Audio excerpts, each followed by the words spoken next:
My name is Peter Johannessen Osisi. I am a mixed ethnicity man and a mystic, an interfaith activist, and a spiritual diplomat based in the Cuyahoga area of Ohio. And I am answering the 5 questions for the mixed spirit tag. So the first question is, what is the ethnic background of your father and mother, and what is the religious background of your father and mother?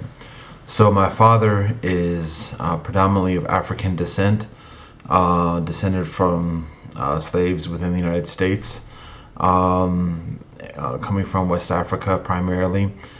He is also of Seminole descent and Irish descent from slave masters or the overseers, and also of Israeli descent, which many may contend. But that is his ethnic background. My mother's ethnic background, is Scandinavian, primarily Swedish, but also Danish. And that is her background, ethnically. In terms of religion, I mentioned my father being of Israeli descent, but he actually is raised a Christian. His parents are Christian, and this is the consequence, presumably, of the proselytization of African slaves within the United States. It's a legacy of that tradition. So that is what he is growing up. He actually, during my lifetime, is comparatively agnostic. And he abstains from going to church, or I only see him on one occasion inside a church.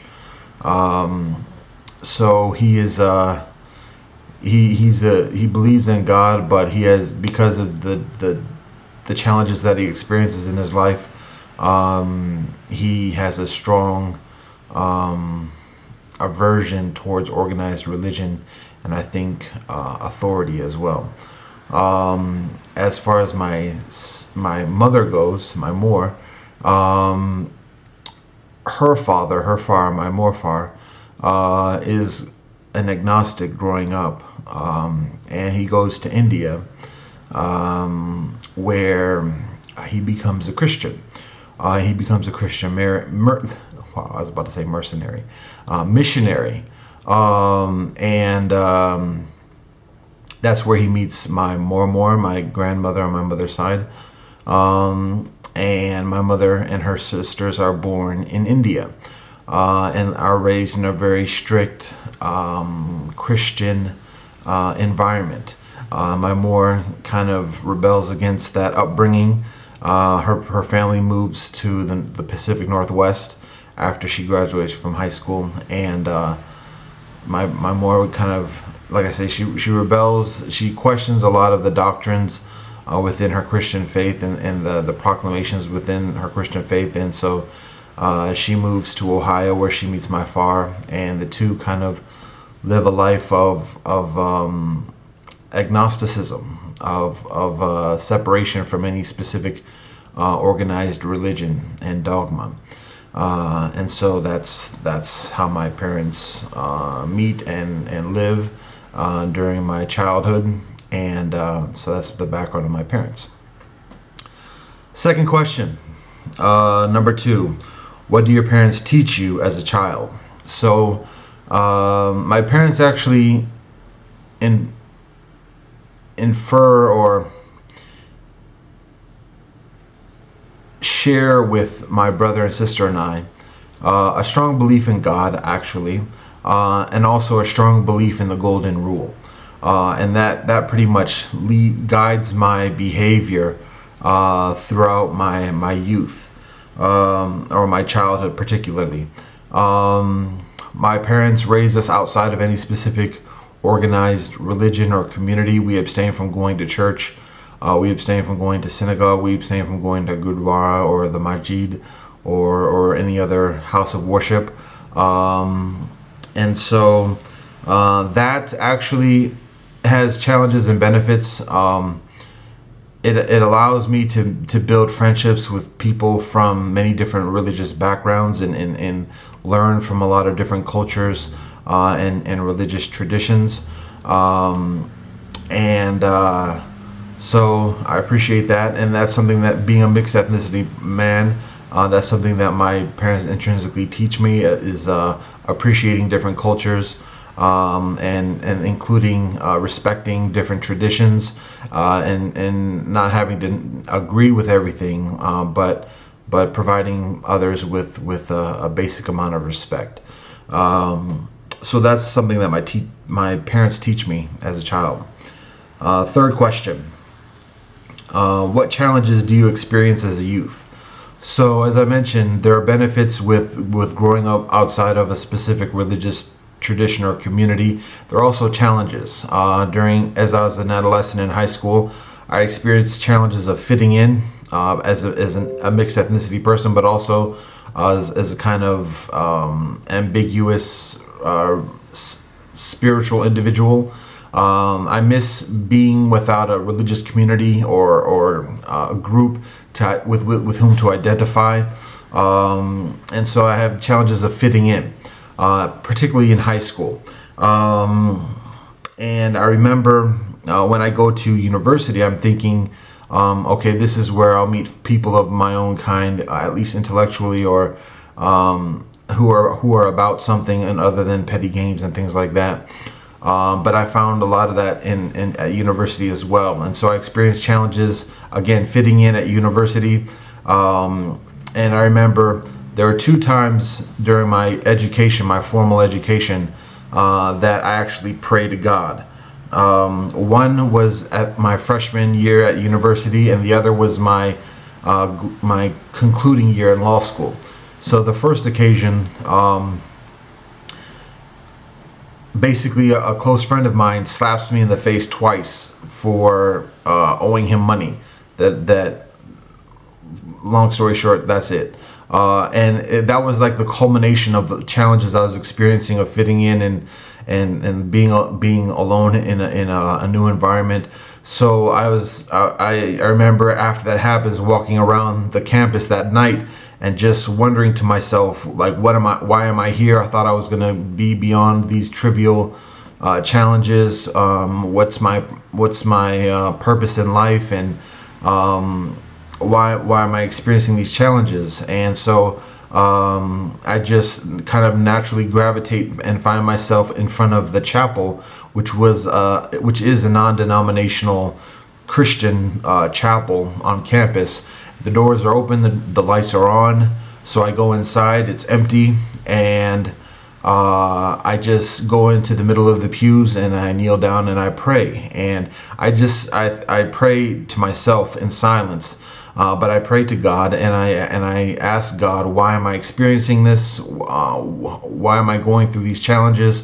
How do I get beyond this? And so I remember at that period just feeling very at peace and experiencing a solace and a reassurance of that this is for a reason, and I'll get through it, and that I'm still on the right course in life, and I still have my divine purpose and my direction and guidance in life. So that was the first time I prayed. So fast forward about 7-8 years when I'm in law school, my last year in law school, and I experienced again some extreme dissolution with the system, and I'm facing the prospect of beginning my career, beginning my life, but I refuse to be part of a system that hurts others so much, and I'm trying to figure out a way of how I progress in life, make a livelihood, make a living, without causing harm to people, because I just see so much harm being caused, particularly amongst the higher quote unquote socioeconomic class, in elite, causing harm to others, and I don't want to be a part of that. And so I experienced an existential crisis during that period. So again, I look for a place to pray, and I eventually find a place, and it's less clean and neat how I find resolution in that sense. But that kind of begins my intentional spiritual search in life, and guides me after graduation from law school. The challenges that I experienced as a youth are fitting in, and having a specific doctrine or rules by which to live that apply to specific instances and circumstances. I'll leave it at that. So those are some of the challenges. So what solutions do I find? Or question 4 is, what solutions do you find as an adult? So as an adult, I progress along my spiritual path. I eventually find the word and the experience of mysticism, and the reassurance that it's okay to have teachers and beliefs that spread through different traditions, to be unconventional, to kind of transcend the boundaries between religious communities and religious traditions. That's where I find my spiritual home, and so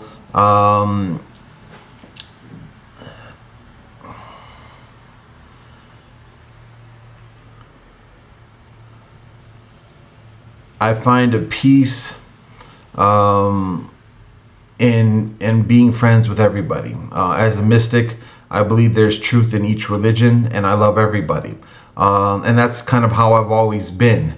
And it's as an adult, it's just a matter of claiming that, and kind of settling in that.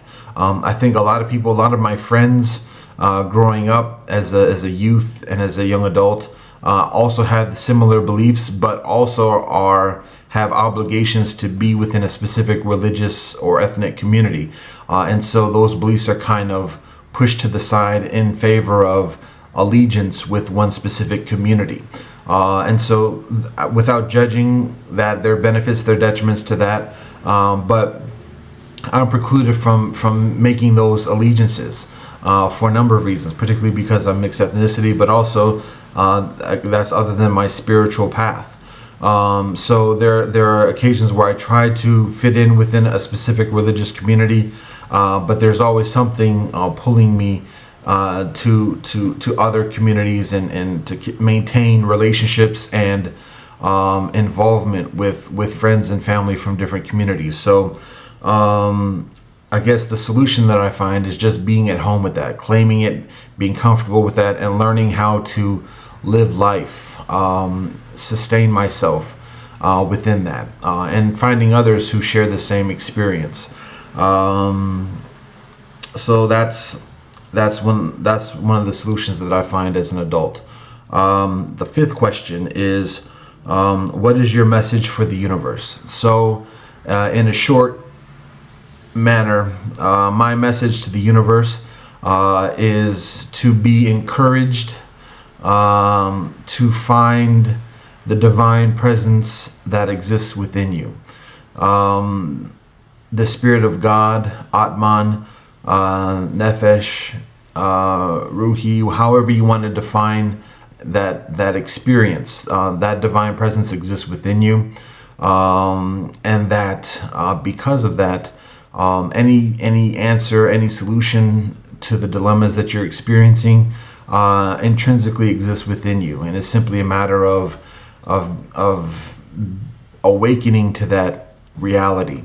Sometimes that involves being quiet, removing oneself from situations, and being still, and just reflecting and cultivating that mindfulness within oneself, so that the answer can make itself increasingly evident.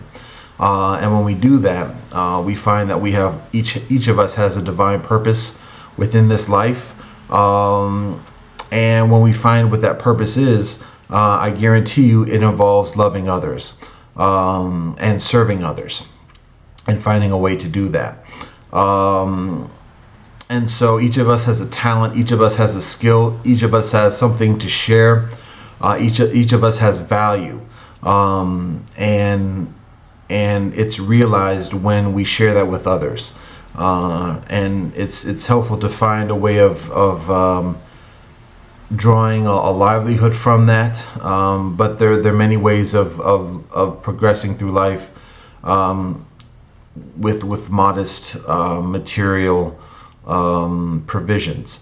So anyways, that's about it.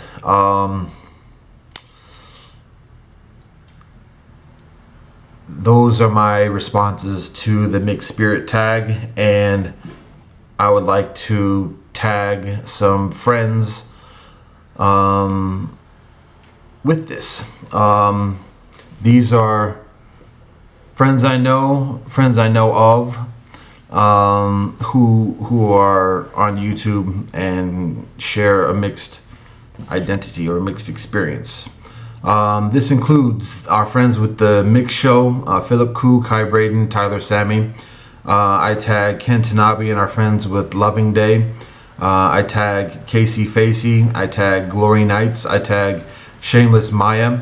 I tag Max Capo. I tag Marina Shut Up. And I tag Almost Asian. And I tag Megan Batoon. And I tag Nikki Limo.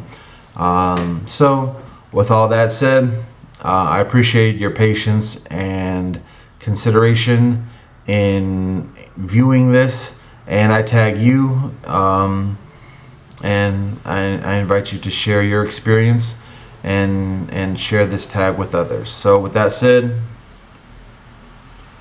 love and peace.